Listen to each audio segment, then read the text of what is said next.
Blog Talk Radio.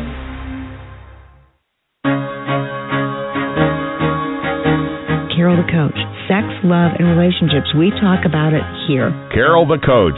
Compassion with contemporary relevance. I am a psychotherapist. I can be your personal life coach, and I can help you with your issues. There are no problems too small or too big.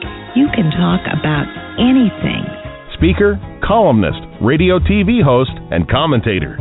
Carol the Coach brings messages of wellness and empowerment within reach of everyday people every day. Almost 5 years ago, I lost my soulmate in an accident. He was killed in a plane crash. Life just, for me, has seemed to stop. There are groups all over the city. I teach one. It is a specific way to start thinking so that you shift how you see the world, which then shifts your energy, and then you feel better and you actually see things differently. Carol the Coach. Always available, too, at carolthecoach.com. Now, I've got Russell on the line. I'm 47 years old. I'm a truck driver. I'm married. I have a wife in San Francisco. Okay. I haven't been home in 6 months. My thing is, I don't know if I have a sex addiction or what the problem is. Why do I want what I can't have? And as soon as I can have it, I don't want it anymore. You're right on target when you say, I don't know if I have a sexual addiction. Well, guess what? Yes, you do. And you know what? That's my specialty, Russell, so you're at the right place. Continue. I meet women online, and I'm in a different part of the country. I travel all 48 states, so I love sex. I hear self-esteem issues. You never felt good enough, and you didn't feel like you were getting what you should have then, and you're reenacting that now. Do you want to change that about yourself? You get what you need. Oh, yeah.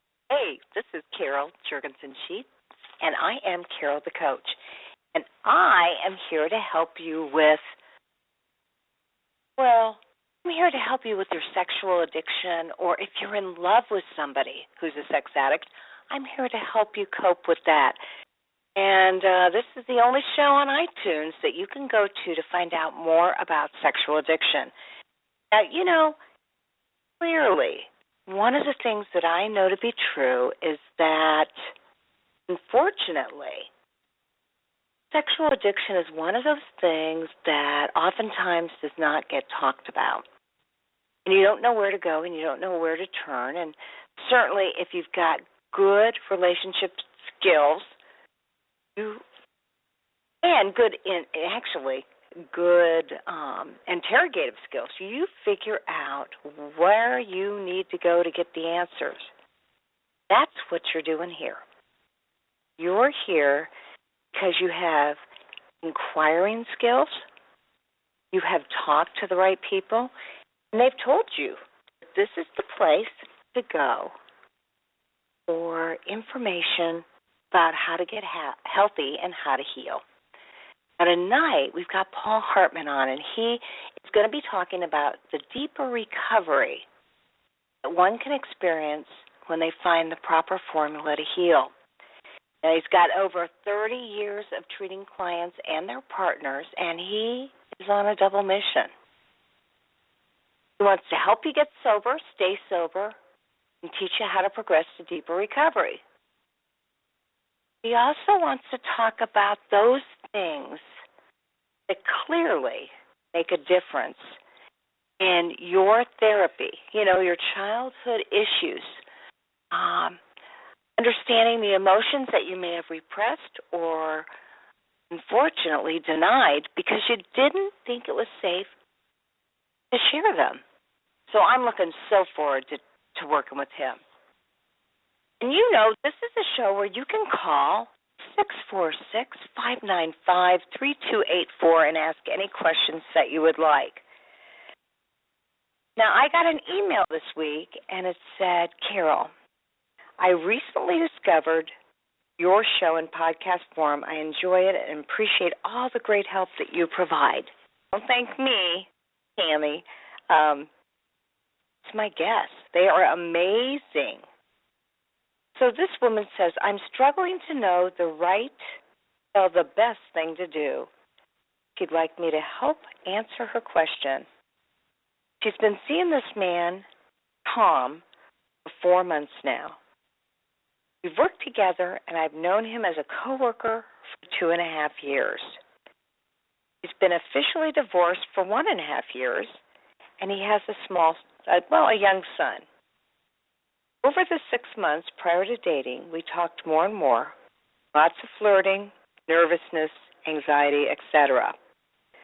I have strong feelings for him. I am attracted to, admire, and respect so many of his qualities. He has a great personality and has wonderful beliefs. That includes the not-so-desirable ones, like when he told me he's a sexaholic. He had been distant and very different the last week, and then he told me. He goes to SA, has been abstinent for over a year, has a sponsor, and a lot on his plate. The sponsor wants him to be abstinent for 6 months. How do I help? What are good physical boundaries for us? Okay, first of all, she says, how do I help?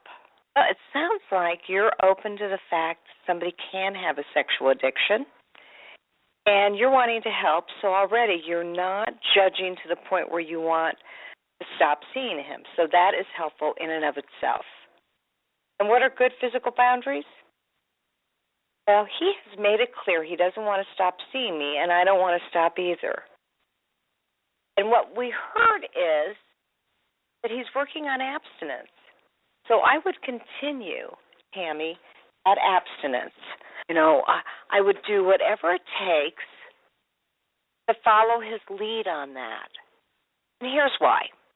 When you're in a relationship with somebody and they don't have a specific sexual problem, it's pretty much a mutual decision. But in this situation, he's told you he's a sexaholic, and so that means that there has to be even more communication about what he needs, what he doesn't need, what's healthy, what's not healthy, what are contracts he may have set with himself, with his sponsor, with his 12-step group.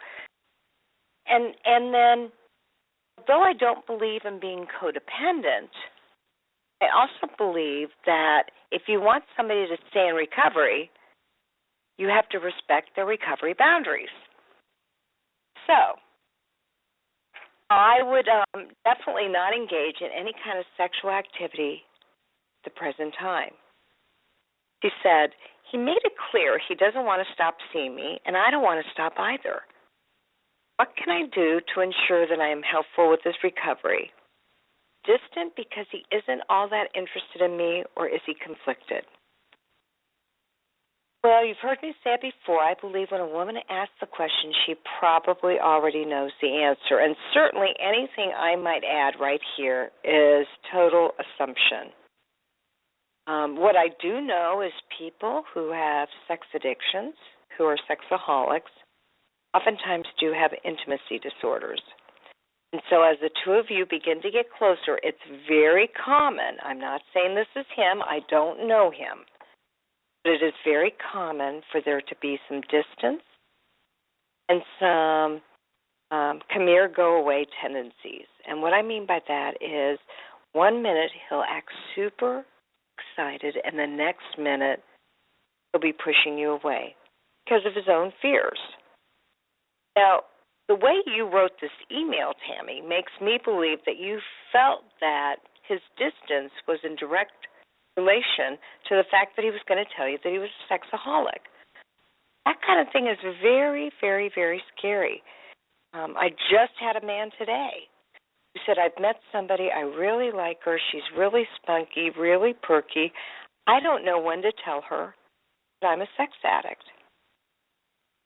Well, I think that's an individual issue that needs to be answered by the couple, depending on who they are. However, just in the same way as I tell people to wait 4 seasons before they get married, even if they know they're in love at 3 months, they should go at least 12 months. When you're a sex addict, you need to have developed the trust in the relationship so that you can have connection and the safety to talk about the tough issues. And I always tell my men and my women, please don't talk to the person you're dating before 6 months. Now, one of the reasons I say that is because people tend to jump the gun when it comes to relationships. They get involved too quickly, sexually, and they share way too much with the other person. As a matter of fact, before I even got into sexual addiction, I did a lot of singles coaching. And I really believed that it was imperative to not share anything but the bare basics about your previous relationships for at least 4 to 6 months. Now, you may think, wow, that's a long time not to share a very personal and intimate part of your past. Here's what I believe. When you are dating somebody, you're supposed to just be having fun, concentrating on each other and how that person makes you feel. If you're talking about your ex and all the things that he or she did wrong in the relationship, you've got a ghost in your relationship. I don't think that's healthy. And so I want you to wait at least 4 to 6 months before you even go into any details about your past. I mean, yeah, your person you date will benefit from understanding what went wrong and what went right. But unfortunately, too many people use their dates as confidants. And that is not what they are. They are focusing on what's right about this relationship, not what went wrong in your past. So I really encourage people to maintain some boundaries. Now, Tammy says we both want intimacy. I want to see him happy and healthy. How do I ask more about his particular addiction? Is that even my business? Okay, let's see here. We've only been seeing each other 4 months now. He's already said he's a sexaholic. So, yes, I would say it's probably your business because he brought it up.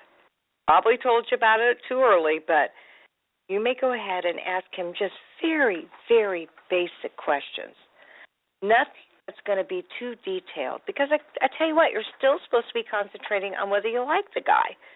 Now, I know it already looks like you do, and that's fantastic. What I would encourage you to do is to read up on what sex addiction is so that you know the right questions to ask. She says, what does he need in order to view sex in a healthy way? To have real intimacy and love, enjoy a happy relationship, what can I do to help? Boy, these are all questions that she needs to be asking him, not me. And it sounds like she's taking this relationship very seriously. And I would say, Tammy, please lighten up. I do know that at month 2, 3, 4, 5, you can be so attracted that you think this person is the one. But right now, I would like for you to imagine that you're just enjoying him in the moment. I want you to stay in the present. I want you to decide what's working for you today. And if by month 6, 7, 8, and 9, you're still really involved and you both have agreed on exclusivity and you really, really trust him, then I would save some of those questions for that period of time. He says, any words of advice would be much appreciated. I'm sorry for all the questions. I want to do the right thing, and I'm still a little nervous. I haven't felt strongly for anyone in 7 years. Thank you in advance, Carol. So this Tammy sounds like a great person. She sounds like she's a wonderful catch, and she's asking very intelligent questions. So I hope, Tammy, you heard me say that you need to talk to him about the issues, but you don't want the relationship today to totally revolve around his sexual addiction. You want to see if you can really just enjoy him for who he is. You want to stay in the moment. You want to look at what's working. And then I always say we make decisions based on our head, our heart, and our gut. And what that means is you need to determine, what do you think about this guy? What are Tom's strengths and his weaknesses? How do you feel about him? That's the emotions. And then, what does your gut tell you about him? Can you trust him? Is he somebody that is trustworthy? That is super important. So pay attention to what you think, how you feel, and what you know intuitively. And I would even encourage you to write it down, Tammy, because when you write it down, you're more likely to be able to go back and assess if things have changed or not. So, again, I totally appreciate your questions. It's hard to get in a relationship with someone who reveals that they're a sex addict, and you want to take it slow, stay in the moment, and stay tuned to this show because we are going to be talking about deeper recovery and the formula to heal with Paul Hartman, who is an expert in this field and has worked on intensives with couples, with sex addicts, many, many years. And so we had him on the show a couple of months ago, and we got so engaged in conversation, we really didn't get to finish the interview. So I said, hey, Paul, would you come back on the show? So, Paul Hartman, welcome to the Sex Help with Carol the Coach show. How are you doing tonight? Good, Carol. Thanks for having me back. Glad to be here. Absolutely. I mean, what the information that you gave us was so valuable, and whenever we're talking about sexual recovery, you know, it's difficult to know what to look for and when to feel, you know, when you're an addict, when to know, actually, when you're dealing with that deeper recovery that is so necessary in healing the trauma and the wounds.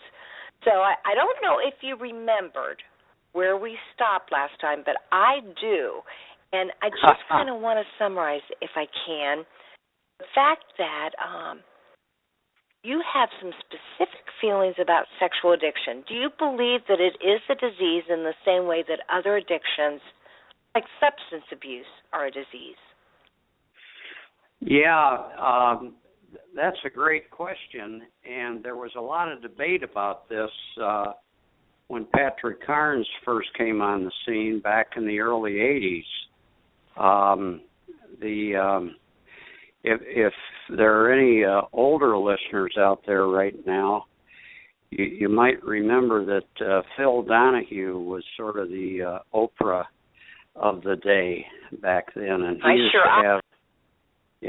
he used to have Pat on routinely and repetitively, and sometimes he'd have him on a panel with other mental health professionals, usually psychiatrists, and they would really get into this thing in a debate format of not only can sex be an addiction, but back then they were still talking about can a behavior be an addiction, you know, as opposed to a substance. That was pretty well established. There was no debate there.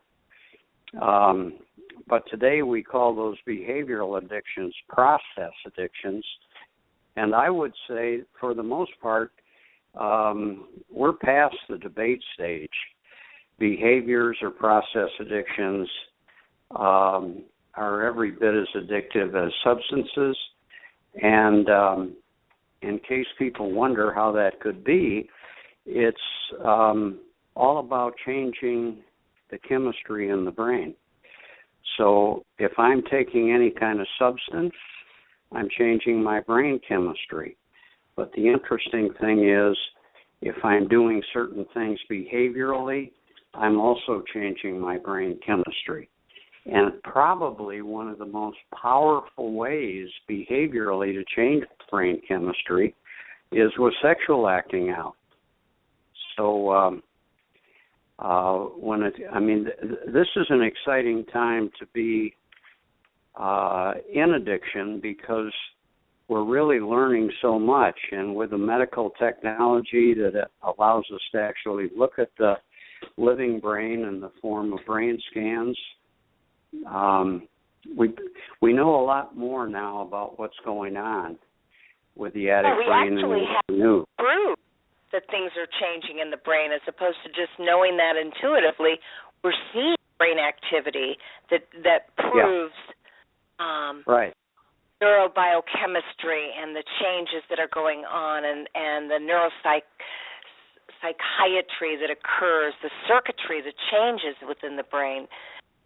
You're right. It's very, very exciting. Now, and you know what I think it does, Paul, is I think that for a lot of people, they feel like they should know better, that they should know how to stop something like a sexual addiction. And now that we understand how the brain functions, we realize that we have to impact the brain differently if change is ever going to occur.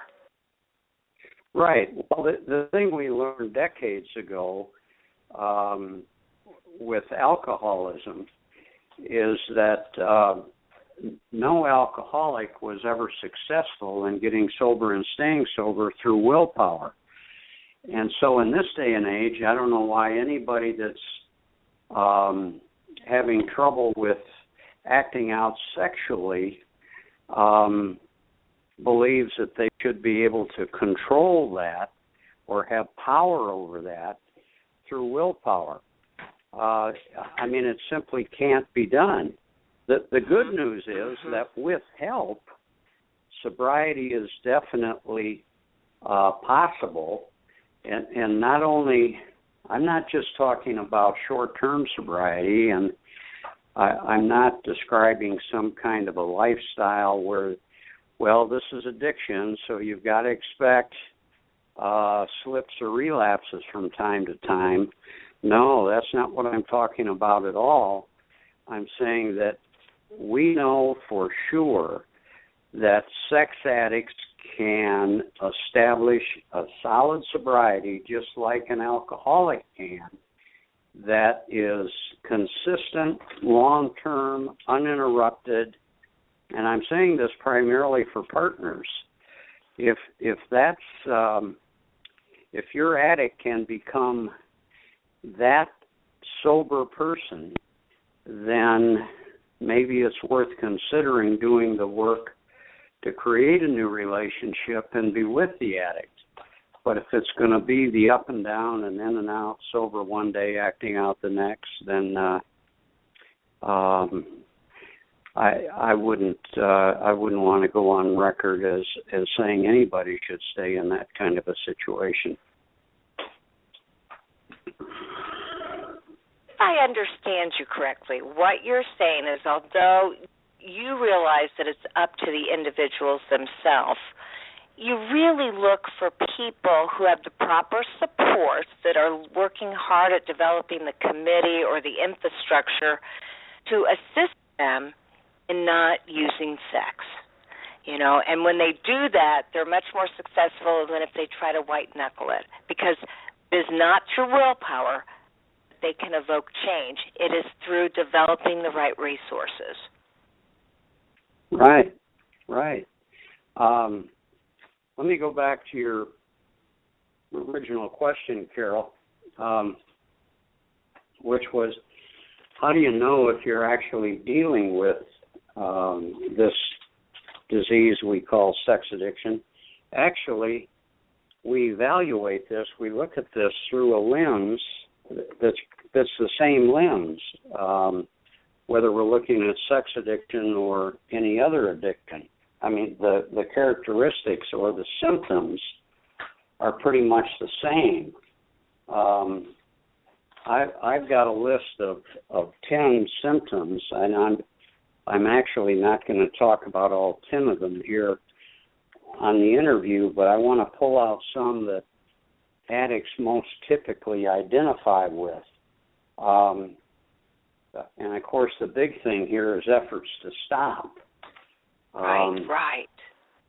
One of the tools that we recommend for recovering sex addicts, we use this phrase, think it all the way through. And what we're talking about is, if you only think about acting out, if you only think about what happens on the front end, which is the dopamine release and the high that goes with any addiction, it might be tempting to act out. But if you think it all the way through, it always ends in despair. And, I mean, that's what brings addicts to treatment in the first place.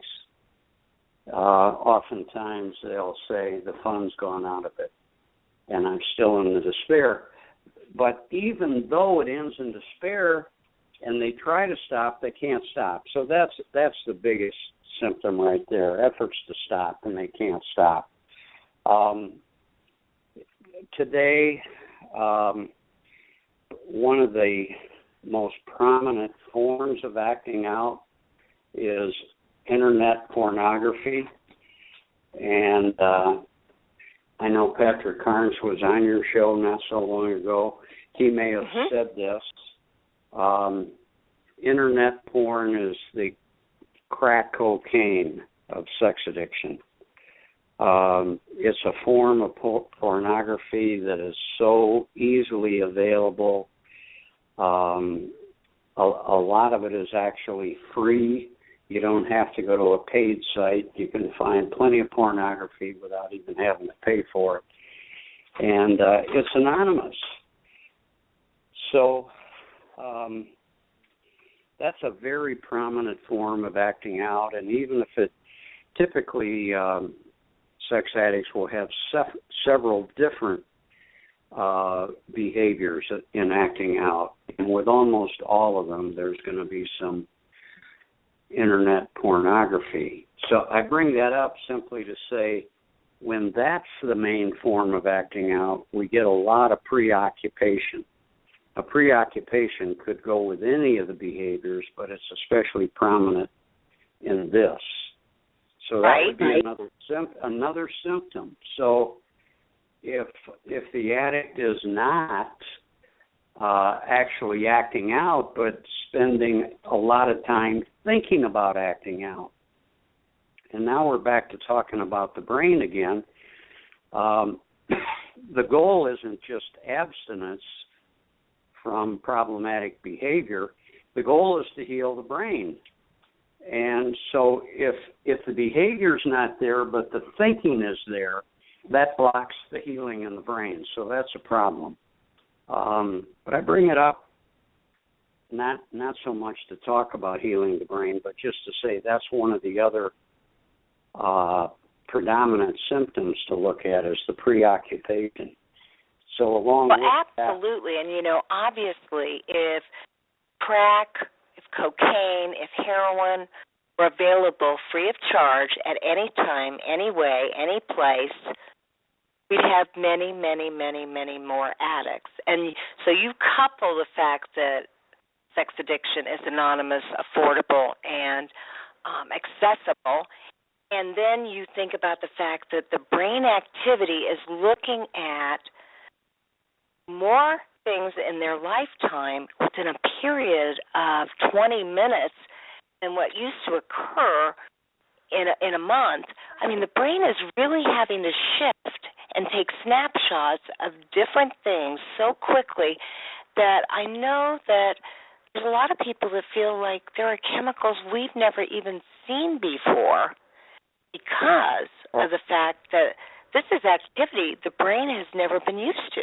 I mean, pornography is in itself a very, very unusual situation that we have never seen in terms of brain activity in our lives. Yeah. The other, just to support what you just said, Carol, which I think is so accurate and so important, I'm just coming off 12 days of intensive group therapy with sex addicts. And my programs last for 4 days. So this is 3 programs in a row. And I bring this up just to say I've spent a lot of time just in the most recent 12 days being face-to-face with sex addicts. And I want to tell you, the number one thing they were all talking about is their big problem is They go to bed at night, they get to sleep, they wake up in the middle of the night, and they get the urge to act out. Now just think about that. In the old days, they might have to get up, get dressed, go out where they can get their porn or whatever they're going to do. They're going to say, oh, it's the middle of the night. I don't know what's open. I don't really want to go out. It's raining. They might talk themselves out of it. But look how it is now. I said to one of the guys that, yeah, all you've got to do now is put your feet on the floor and walk over to the den where your computer is. And he said, heck, I don't even have to do that. I've got my iPod right there on my nightstand. I don't even have to put my feet on the floor. It's right there. So I'm not saying that to make excuses for them. I'm just saying that it really is difficult when internet porn is one of the behaviors. But even as difficult as that is, we know for a fact that sex addicts can be abstinent from those behaviors that are problematic, especially if they're in a relationship.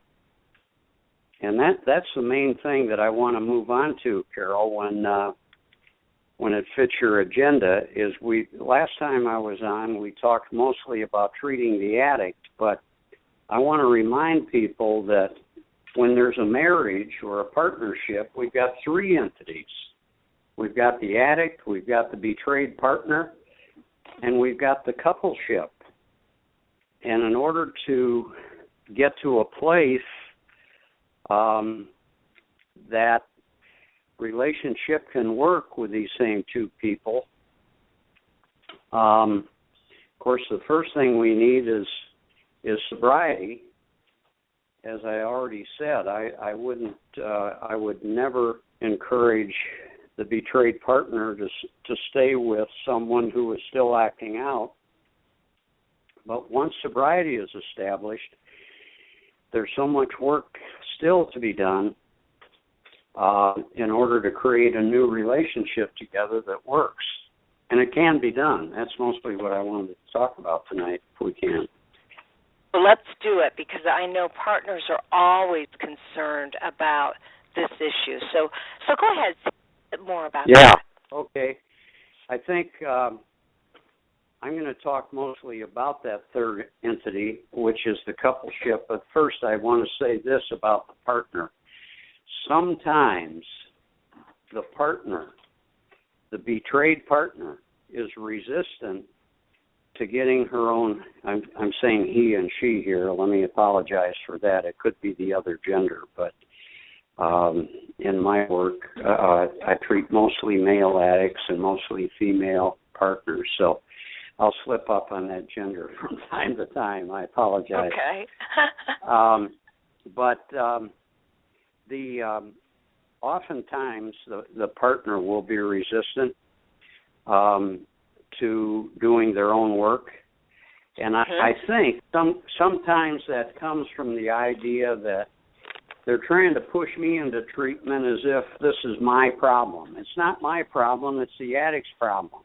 Or they're trying to blame me for the behavior, and I just want to say that's not what's going on. What's going on is for the partner, this is a trauma event. And the good news is that trauma wounds can be healed.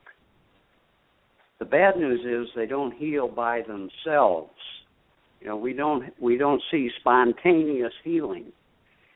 The traumatized, betrayed partner needs to do some work to heal that trauma. So it's not about shifting the blame to the partner. It's about getting the partner the help they need. Right, and right, absolutely. I felt badly last time that I didn't say that, because obviously we've got X number of sex addicts, and most of them are in relationships, so we've got an equal number of betrayed partners, and they need help too. But even if the help is there, they got to be willing to get the help. Okay, so that's my little sales pitch for you partners that might be listening. I hope you'll. But when I said trauma wounds don't heal spontaneously, let me give you this one example.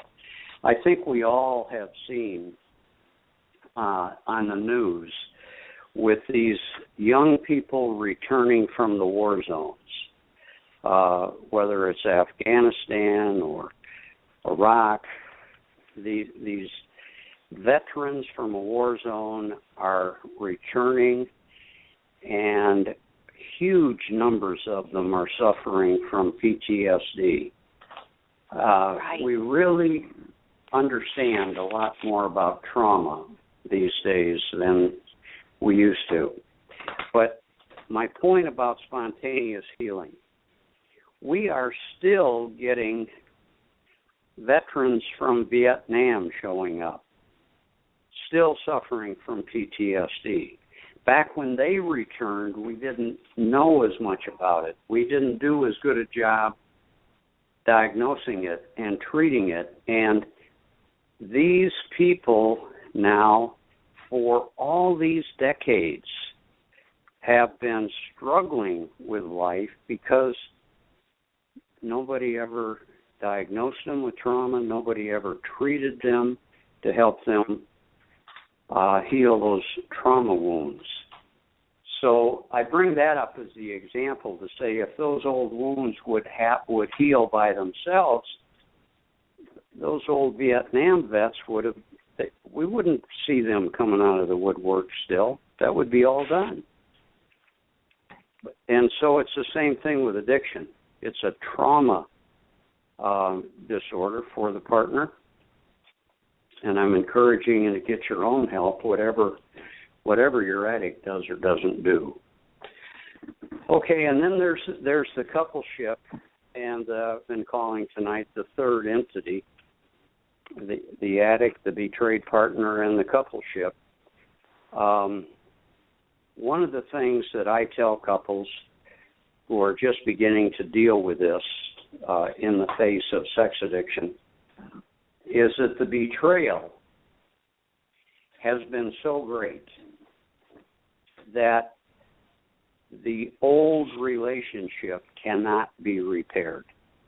And, of course, that's very discouraging to some people because they come to therapy because they want to repair the old relationship. But I start right out in the first session saying, the damage is too great, you can't repair it. What you can do, if the addict stays sober and does the work of moving into advanced recovery after sobriety, and if that sobriety is consistent and uninterrupted, then the addict and the partner can choose to be together and create something brand new together that is better than anything they ever had. That's the approach that I take with couples. And keep in mind, I've been doing this since the 80s. So when I say that's an approach that works, I've got a lot of experience. I can point to a lot of couples who are still together to this day because, number one, their sobriety. Number two, they've done the work to create the new relationship. They're not focused on fixing the old one. In fact, a lot of times I'll even encourage my sex addiction couples to actually go through some kind of a ritual of letting the old relationship die, be done, and then going on to create the new one. That's, in my experience, that's what works. And so how do you do that? How does that work where you let them die? And then I know how you would recreate the new ones, because obviously that's all about the proper support and doing the right recovery tools and healing the deeper wounds. But how do you let them die? Yeah, and I encourage the couple to actually create their own ritual to mark that event. And it depends, what would the ritual be? It depends a lot on what part of the country you live in. I'll give you a couple examples. Here, I'm on the shore of Lake Michigan, and a lot of people where I live will actually write things down. Both people write things down about the old relationship that was so painful and didn't work. Actually write it down, and then what they do after they get all this negativity and all these old memories and emotional pain, they get that all out and they get it on paper. They wrap that paper around a brick and tie it up, and then walk out to the end of the pier in Lake Michigan and throw it out and let it be done. It sinks into about 40 feet of water right there at the end of the pier, and it's gone. Another ritual that couples could do, I said a lot of this is dependent on what part of the country you live in, but here's one that would apply to wherever you are. Burning is a great way to do this stuff.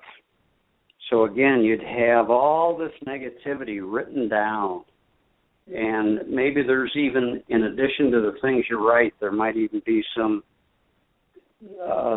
symbolism of various kinds.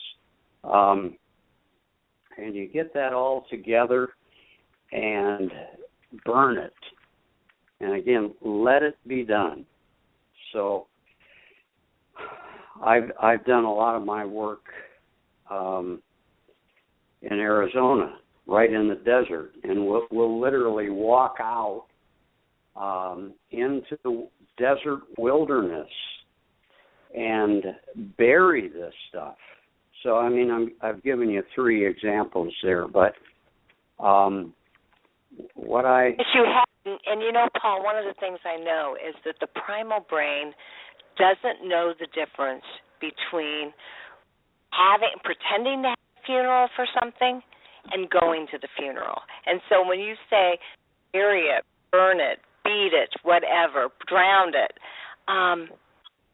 that's it. That is a great way of letting it go so that you can move on and create a healthier relationship. So those were great examples of how to do that. And of course, you can do it on your own, but it helps if you've got a therapist that's willing to do that kind of gestalt work with you.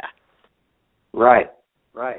But even with the help of a good therapist, I think it's important for the couple themselves to get creative enough to create their own ritual.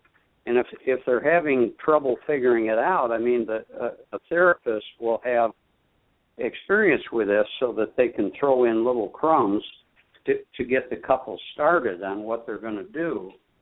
But to go along with what you just said, Carol, to make this real, I'm calling it ritual, but we want to take it beyond ritual. We want it to feel real. And absolutely. And let me ask you something, because, again, you're right. It is great for the couple to create these things. And I bet you, I don't know exactly about your intensives. I certainly read a lot about them. But I know that I do that kind of work in men's group with men who need to bury some of their own stuff so that they can move on personally. And I bet that you do that in some couples intensive work, do you not? Oh, yeah. Yeah, that's very much part of it. And, I mean, the idea is that, what we're trying to help the couple get to eventually is putting their energy into creating this brand new relationship. And when I present that, I've got a standard way that I say it, and I say it this way because it's true. You can create something brand new that's better than anything you ever had before. See, so often couples come to therapy when they're ready to focus on the coupleship. They come in thinking they're going to repair the old, and they're hoping somebody can help them get the good old days back. And so my point was, I tell them right up front, you're not going to get the good old days back, but the good news is you're going to get something that's even better. But in order to move on to that... And, of course, that gives them hope, strength, and recovery, because clearly when you believe that you can create a better relationship than you've ever had or that you've ever had in your life, it does give you incentive to really work hard at letting go of the old and creating the new. Exactly. But I think before any couple can really focus on what they're going to create new, they do have to end the old. And that's how we got into talking about those rituals. But, now, can I ask you something that I know is a sensitive topic for so many partners? And I know what I believe, and I know the changes that I've seen, but I'm curious. You know that in the past, the term co-addict has been the reference for a partner. And I'm wondering, what do you think of the term co-addict? Oh, I bet there are a bunch of your listeners out there right now who are just cringing to even hear the word. I avoid that word at all costs. And, again, I've been in this field for such a long time. I was around, and I've got to admit, I was even one who used to use the word. And in retrospect, it was a huge mistake because, back to something I said earlier, it's a label that implies that the betrayed partner caused or at least contributed to the addiction. And not to say that these partners were perfect in relationship, but I do want to be crystal clear. They didn't cause the addiction. Most of these addicts, a lot of us who treat addiction use this term, what's the original wound? Addicts, I don't care what form of addiction, addicts are medicating. And what are they medicating? They're medicating some old wound that typically goes way back into early childhood. And, of course, this would go way back before they even knew the partner.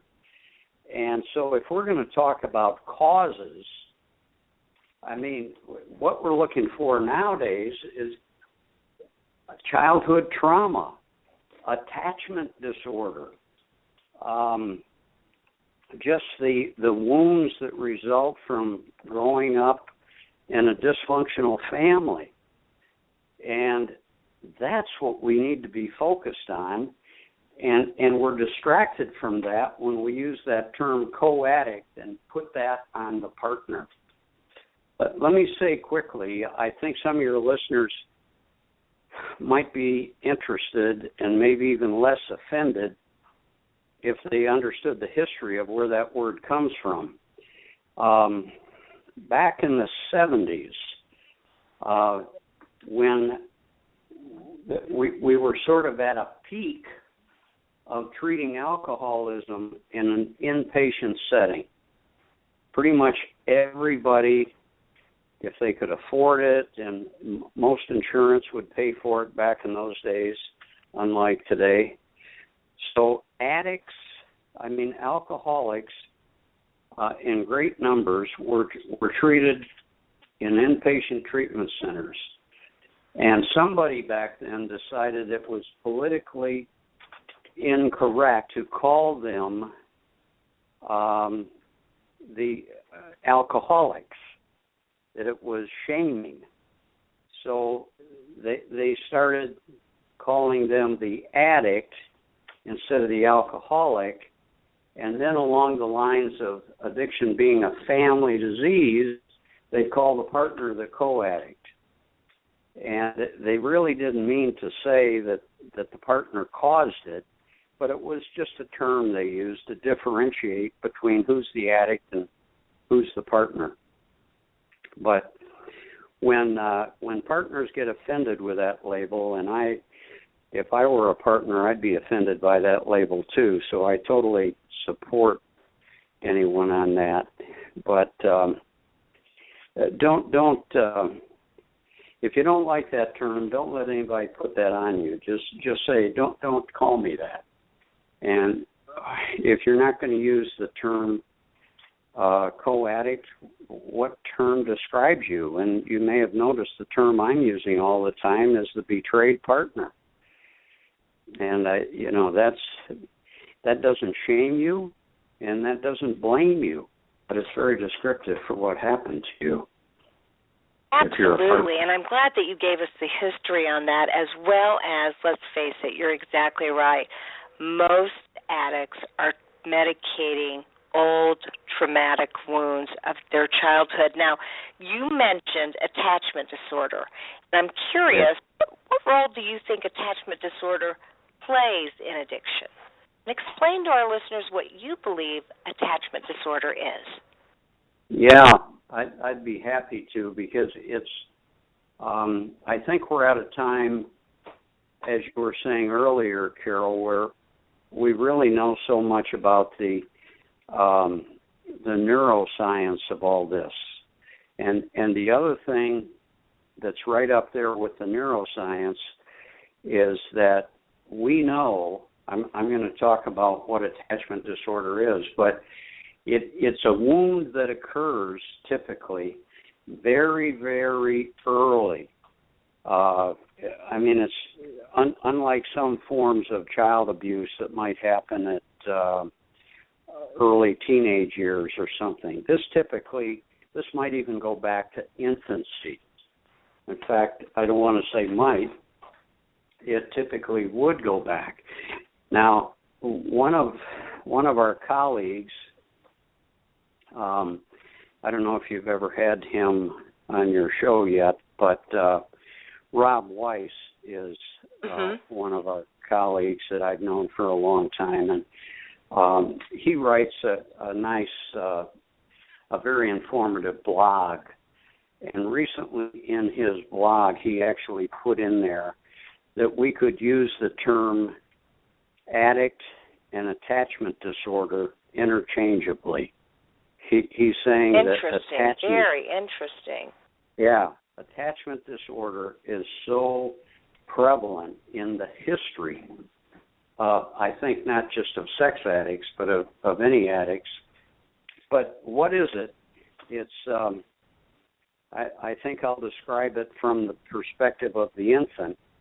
This infant needs that loving connection, ideally from both parents, but certainly from one primary parent.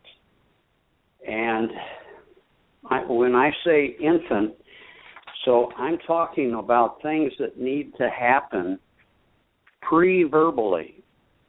And because it's pre-verbal, one of the ways I like to actually show this experientially in my groups, where I'll ask somebody, I'll ask for permission, and if they give me permission to touch them, I'll put my hands on their face, and I'll move my face right in close to theirs, and I'll gaze into their eyes, and I'll be thinking about how much I respect this person and care about this person. And even though I'm doing that, adult to adult, I'm trying to show these people the loving gaze of the parent to this infant. And very often, that didn't happen. And if that didn't happen, that's just the beginning of attachment disorder. And this then becomes such a big part of not only treating the addiction, but it's such an important coupleship issue, because if a person suffered attachment disorder way back in early childhood, we know now that one of the characteristics in adulthood is that person who had attachment disorder is very, very resistant to intimacy. And, of course, typically in these coupleships that aren't working, we've got one person who's starving for intimacy and the attachment disorder person who is terrified of intimacy. And I intentionally use the word terrified because we think, there's a lot of research on this, we think that a person with attachment disorder goes into adulthood and their greatest fear, their number one fear in life is fear of intimacy. And the interesting thing, I think, beyond that, is their primary fear is fear of intimacy with an underlying fear of abandonment. And when I show that to somebody for the very first time, I often say, do you see how you're setting yourself up for abandonment? You've got a partner who's starving to death for intimacy. You're afraid to show up and be intimate. Of course you're going to be abandoned. So this is, I hope I didn't go on and on with that, but I No, think not at all. I agree with you. Between the attachment issues and the fear of rejection, it is very difficult to have any kind of intimacy at all. And so, of course, a lot of our work as therapists, whether we do intensives or group therapy or individual or couples work, is to help develop that intimacy by healing that attachment and that fear of rejection. And couples are phenomenal at helping each other to do that. Yeah. Now, I wanted to address one other thing on coupleship. Is this an okay time to move to this? Okay. No, feel free. Yes, please tell us more. Yeah, okay. One of the things, one of the questions that comes up all the time, and this isn't just a question with the client couple. This is actually a question that's still coming up all the time, even among us therapists. And the question is, if you've got addiction, sex addiction, in the coupleship, what's the right time to start couples work? Great question, important question.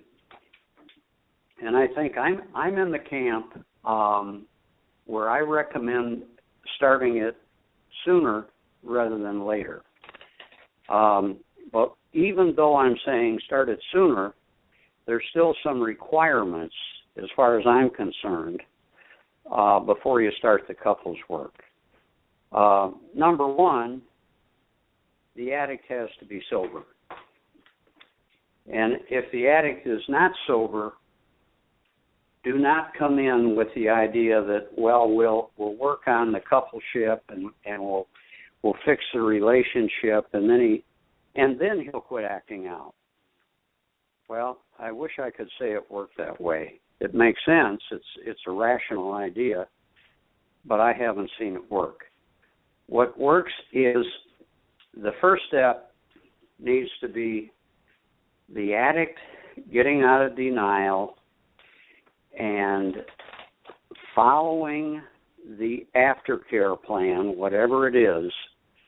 I know you talk a lot about 12-step on your show, and I'm a big fan of 12-step. So, I would say the sex addict would need to be in 12-step, would need to be in therapy, would need to be in group therapy, and and of course I skipped right over inpatient treatment. The only reason I skipped over that is it's so expensive, and if insurance doesn't cover it, a lot of people that would benefit from inpatient can't get it. But if you're in that situation, I want to say don't be discouraged, because if you get with a good therapist with experience on treating this, there are enough tools to help the addict get sober and stay sober, that even if inpatient is not available, these other things will work. But I'm saying the addict must be sober, must be in recovery, and I don't know if anybody's picked up on this. I'm using a couple of terms here, and they're not really interchangeable. I'm talking about sobriety, and I'm talking about recovery. They're two different things. You know, when we talked about childhood trauma, when we talked about attachment disorder, that's recovery work.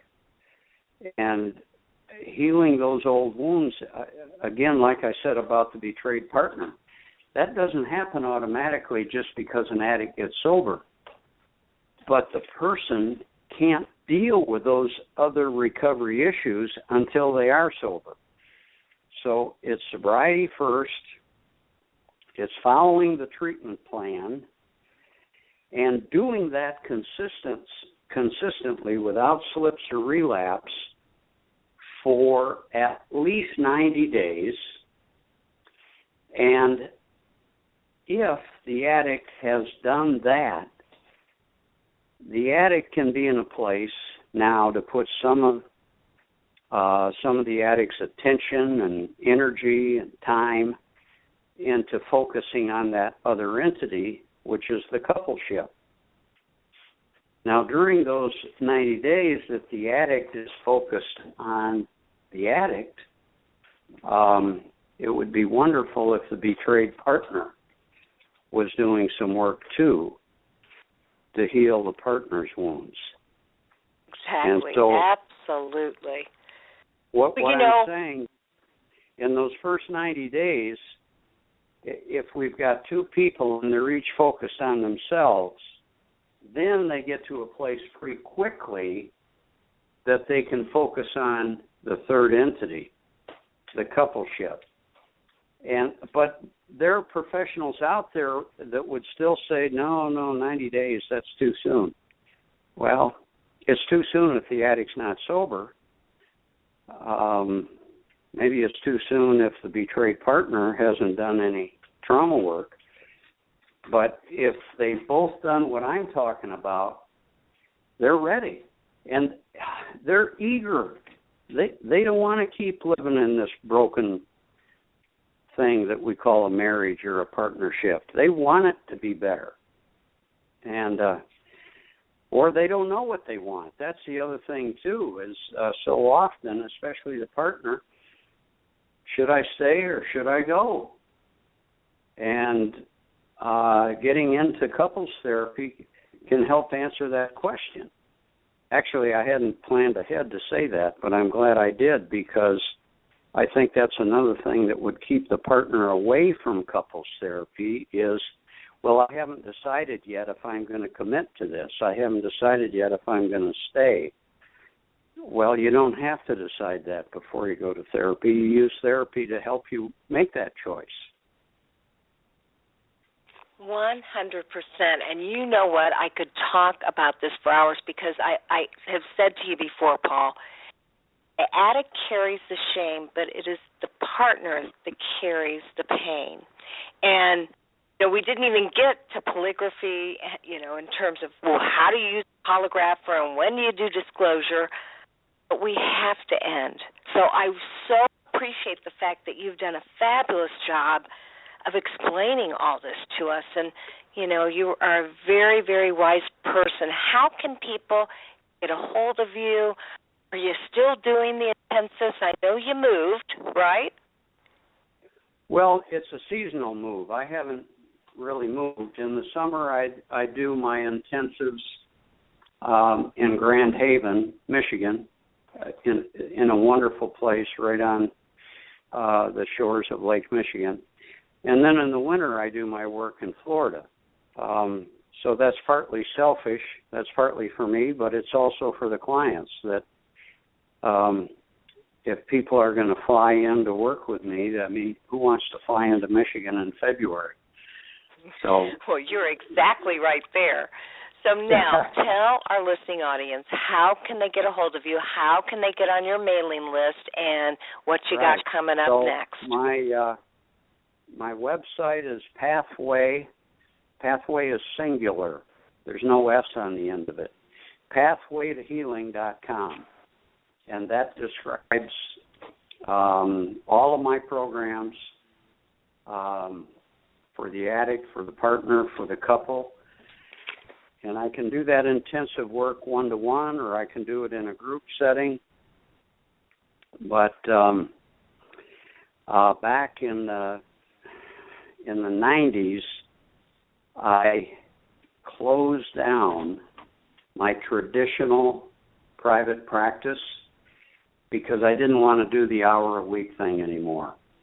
Not to be critical of anybody that does that, but I was getting older. I'd been doing this for a long time, and I just didn't want to keep doing something that moved along so slowly.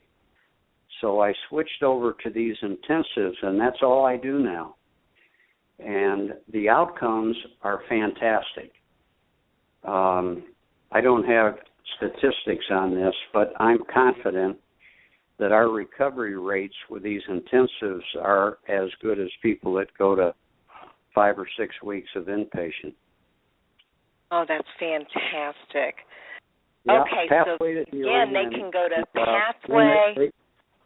pathwaytohealing.com, and that will, if you look there, that gives you my email address and phone number, and you don't have to be ready to commit to do a program. If you've just got questions, feel free to call, and I'll talk to you no charge and try to answer your questions. Or if you do want to do a program, thank you very much. We are talking with Paul Hartman, again, pathwaytohealing.com. And I so appreciate your help. You know I would love to have you back because you explain things so well, simple, but very, very in-depth. And again, I just so appreciate your contribution to this field. Well, thank you, Carol. It's a treat to be with you, and it's easy to sound like an expert with you because you do such a good job leading us through this. So you do a great job. Thanks for having me on. Absolutely. You've got to promise me if you're going to be at the symposium next year, we got to have lunch. Yeah. Okay. All right. You take care and good luck to you. Thanks again. Thank you, Carol. Bye. So that was Paul Hartman again, Pathway to Healing, and he has over 35 years of experience, and he's an amazing man. He has worked with some of my friends, some of my colleagues, and certainly many of my clients. All right, well, thanks for another wonderful show. Thanks for listening. For my partners out there, I just so appreciate you hanging in there and wanting to get healthy because I know that you've been traumatized too, and for the addicts, there is hope, strength, and recovery. When you work the program, it certainly works. Keep listening. We'll see you next week for more of Sex Help with Carol the Coach. And as I say at the end of every show, there will only be one of you at all times, so fearlessly have the courage to be yourself. Have a great week.